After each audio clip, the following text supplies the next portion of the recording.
Hi guys, welcome back to the Resinator. So today I am going to make this. Now it's pretty difficult to see what it is. I have had this mould for ages and I'm not going to lie, I've been pretty petrified about casting it, to be honest. It's actually a cat sitting on a pile of skulls, and I figured as Halloween's come in that I'd crack this one out and bite the bullet and do it. So there's no point in me doing it in just plain old black because that would be boring. So I'm gonna cast it in black resin, but then afterwards have a go at painting it. I've got some acrylic paints, so we'll give it a go. My painting skills are not all that, I can assure you. So I've made up 6 ounces of resin. I've been stirring it for the last 3 minutes. My timer hasn't gone off yet. My Alexa in the corner. There you go. There she goes. Alexa, stop. So I've been stirring this for 4 minutes. The resin that I'm using is Nick Pro Epoxy, 1 part, so equal parts of A and B. I've not finished a project with this yet. I've got one curing, and because there's a lot of resin in here, it's 6 ounces, I've actually been really quite vigorously stirring this, and I'm quite impressed that there are bubbles in there, but it's not massively bubbly. So I am going to put it through the debubbling machine. I know I'm going to be adding black to it, but there are a lot of nooks and crannies in this mould and I don't really want to get any bubbles trapped in it. I'm not going to debubble 6 ounces altogether. I'm actually going to decant some into another cup because this will probably overflow if I do. So let me just clean my stirring stick. Oh, my gloves are a bit slippy, and decant some of this into there.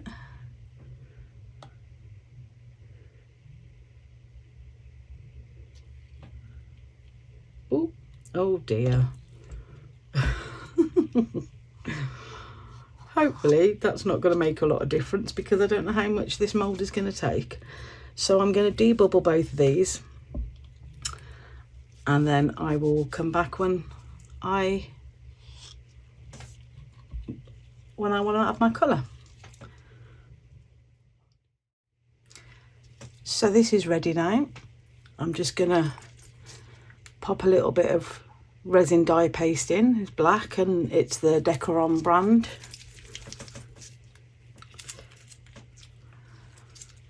This is quite difficult to get it to mix in well, so it's going to take some mixing. I need to hurry up though because this resin's now starting to warm up.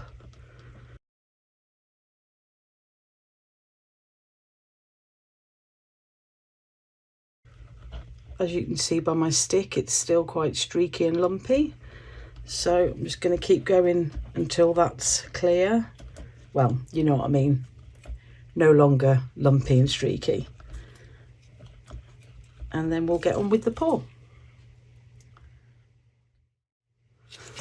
So I've been stirring this like mad, and as you can see, it's all now incorporated and there's no lumps and no streaks on my stirring stick. So let's take that out and give the stick a quick wipe,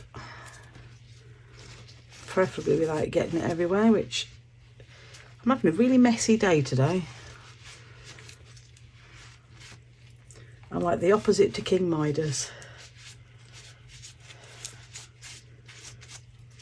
And you can make of that what you will. Right, so as you can see, I've got my hardboard down because these really soft moulds really tend to ruin silicone mats for some reason. It sort of pulls them out of shape. So I'm going to pop that on there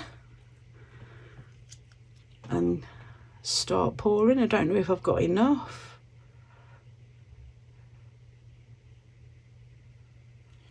But I'm going to pour, oh my God, I'm going to pour it everywhere is what I'm going to do. Oh my God. Let's get a wipe. I honestly don't know what is going on with me today. Everything that I have poured today, I have managed to spill. I probably should have stopped after the first one and started again tomorrow. Anyway, what I was going to do is pour a bit in the bottom and then give it a bit of a squidge around to try and get it into all the detail in the mould.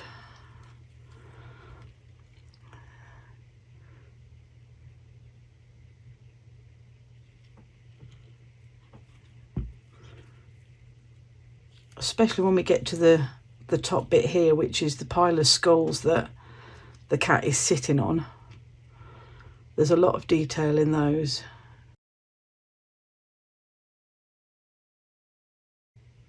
This is a very wobbly mould because it's thicker at the bottom, which of course when it's upside down so you can pour it, means that it ends up quite top heavy. So I'm slightly worried about that. So I won't be trying to move this one. Okay, so I'm going to keep an eye on this to see if any bubbles come up.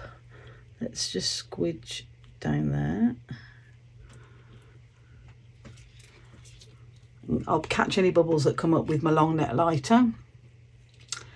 And I will see you back tomorrow for the demold.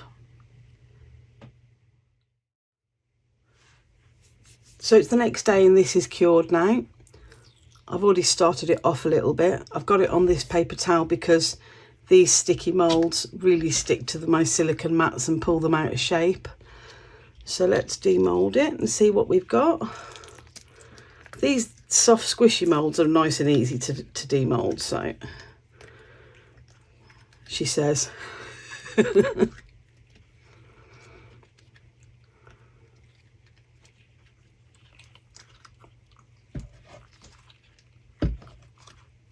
And there we are. Oh, I like that. That's cool. I do need to take a little bit off the bottom because it's slightly under poured, but it does stand.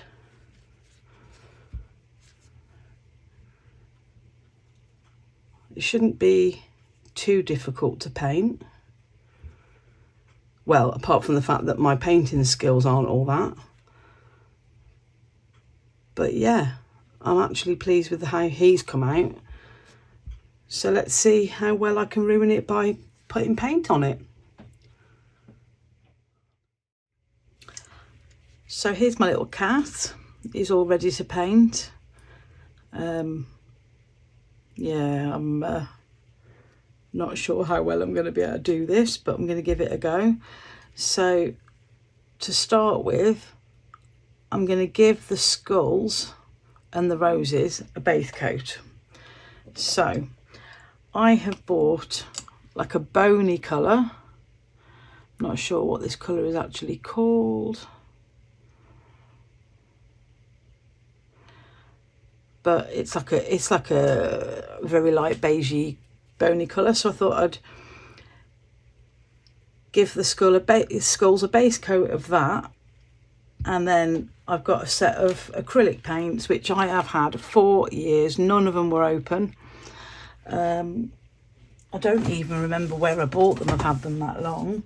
That's the lid, which I managed to massacre when I opened it. The brand is called Artist's Loft. No idea where that came from. So I've popped a little bit of the crimson red in this little palette here, and I'm gonna give the roses a little base coat, and I might base coat the leaves as well, and then I can sort of try and do shading once they're dry. So let's pick a brush. I have no idea how well this is going to paint either. Oh, not that bad actually. So I'm just going to give this a quick base coat. and then I can try and build on it from there.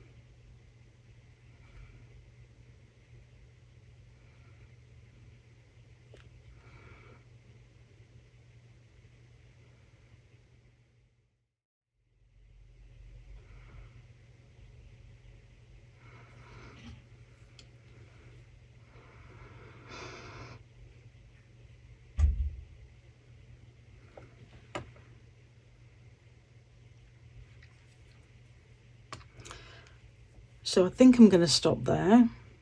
I've got a little bit of touching up to do where I've got the white on the tail. I'm going to let this dry and possibly give it another coat. And in between these roses where I've left black, it looks to me like it should be leaves. So I'm going to, at that point, probably do some green on those as well. Okay, so I'm going to leave this to dry overnight and carry on with it tomorrow.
So this is all done now, and I'm not going to lie, I'm actually really pleased with how it's come out.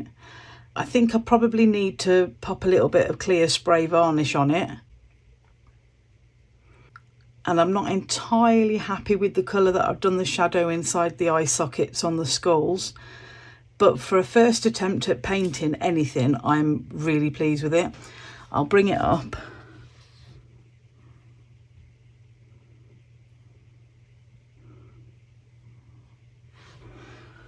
I think I need more practice at eyes. But yeah, I'm really pleased with it. I think I'll cast a few more of these and have some practice at painting. Okay, so if you like what I'm doing, please pop a like on the video and consider subscribing to the channel. It's a couple of little clicks and it's free and it helps me grow the channel. Links to everything that I've used will be in the description, as are the links for my Etsy store and to buy me a coffee, and anything that comes back in from those goes straight back into the channel. Thank you to everyone for all your support and all your views. Thank you if you've made it this far into the video. And all that's left to say is thanks, guys, and I will see you in the next one. Take care, guys. Bye.